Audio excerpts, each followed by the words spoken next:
गांव के किनारे बसा था छोटा सा गांव सोनापुर। इसी गांव में रहता था किसान रामलाल। उसके पास ज्यादा जमीन नहीं थी, बस 3 बीघा खेत, एक पुराना बैल और मिट्टी से सने हुए हाथ। लोग उसे साधारण किसान कहते थे, लेकिन रामलाल के लिए खेती सिर्फ काम नहीं बल्कि इबादत थी। हर सुबह सूरज निकलने से पहले रामलाल उठ जाता। ठंडी हवा में जब पूरा गांव सोया होता, वह खेत की मेरों पर चलता हुआ मिट्टी को छूकर देखता। वह कहता था, मिट्टी अगर जिंदा है तो किसान भी जिंदा रहेगा। पिछले कुछ सालों से हालात अच्छे नहीं थे। बारिश कभी ज्यादा कभी बिल्कुल नहीं, फसलें सूख जाती, कर्ज बढ़ता जाता, साहूकार के ताने, घर की जरूरतें और बच्चों की पढ़ाई, सब रामलाल के कंधों पर था। कई बार रात को वह चुपचाप आसमान देखता और सोचता, क्या मैं गलत कर रहा हूँ? क्या किसान होना गुनाह है? एक साल तो हालात बहुत ही खराब हो गई। सूखा पड़ गया। गांव के कई किसानों ने खेती छोड़ दी, कुछ शहर काम करने चले गए।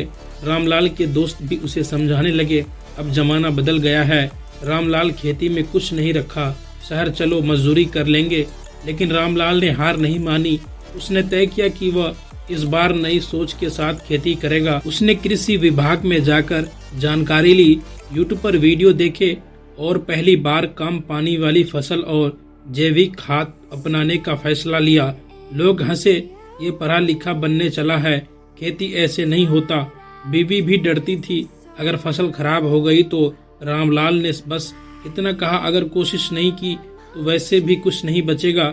उसने दिन रात मेहनत की, गोबर से खाद बनाई, पानी की एक एक बूंद बचाई, खेत में खुद खड़ा रहकर काम किया।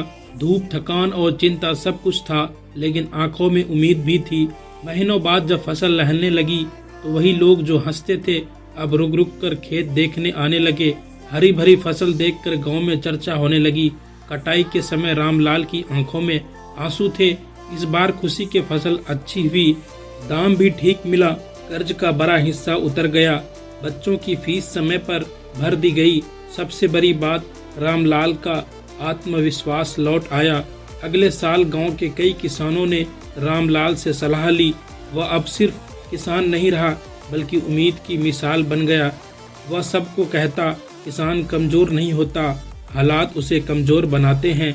अगर ज्ञान और मेहनत साथ हो तो मिट्टी भी सोना उगलती है। एक दिन गांव के स्कूल में उसे बुलाया गया। बच्चों ने पूछा, काका आप इतने खुश क्यों रहते हो? रामलाल मुस्कुराया और बोला, क्योंकि मैं हार मानना नहीं जानता। उस दिन रामलाल को एहसास हुआ, वह सिर्फ फसल नहीं उगा रहा है बल्कि आने वाली पीढ़ी में हौसले की बीज बो रहा है।